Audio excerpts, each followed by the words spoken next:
And the final thing Peter's book focuses on, that fifth area, is Asia, and particularly China. And Peter makes the point in his book, and I quote, that in his view we need to run ahead with Asia rather than fall back with the West. And I couldn't agree with that more. Peter makes a number of observations about China, some of them complimentary, some not so complimentary. But I've always been a great believer in a stronger Australia-China relationship. And if you look at the relationship today between China and Australia, China is our largest export market.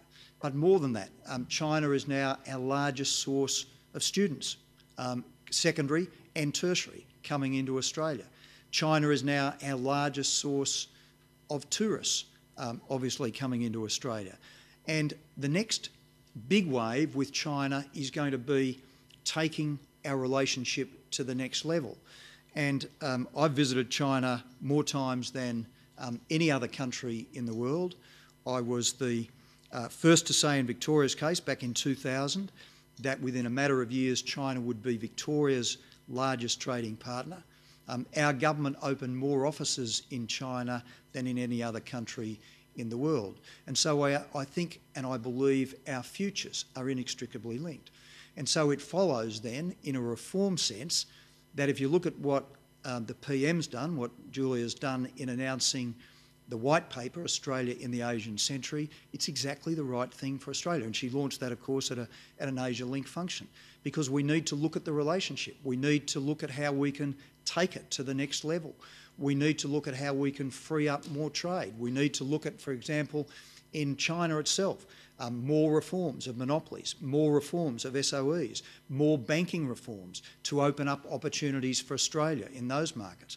And in turn, we need to make sure that there are no trade barriers, tariff or otherwise, that are preventing a full engagement of us with China.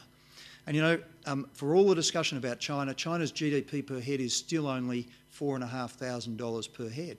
In Australia, ours is $45,000. We sometimes lose track of this because of the huge growth that we see occurring in China.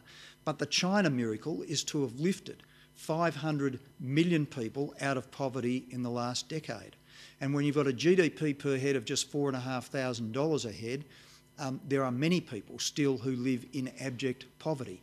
And so economic growth for China is crucial to the living standards and the opportunity and lifting people out of poverty in that country, but it presents great opportunities for us as a nation. So I thought Peter's book was a fantastic book. It's in general, a very optimistic book. But I think if Peter was to step back and to say, and to ask the question, what are the 5 big things that we need to do to build our future in a sustainable way? What are the 5 big economic reforms? My view is that the Gillard government is doing them.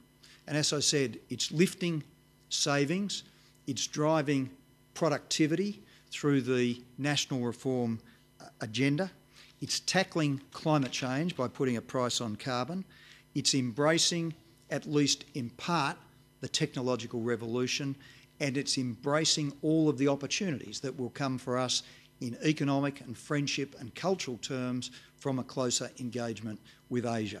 So I have pleasure in launching Peter's book today. I thank AsiaLink for organising this function, inviting me to do that.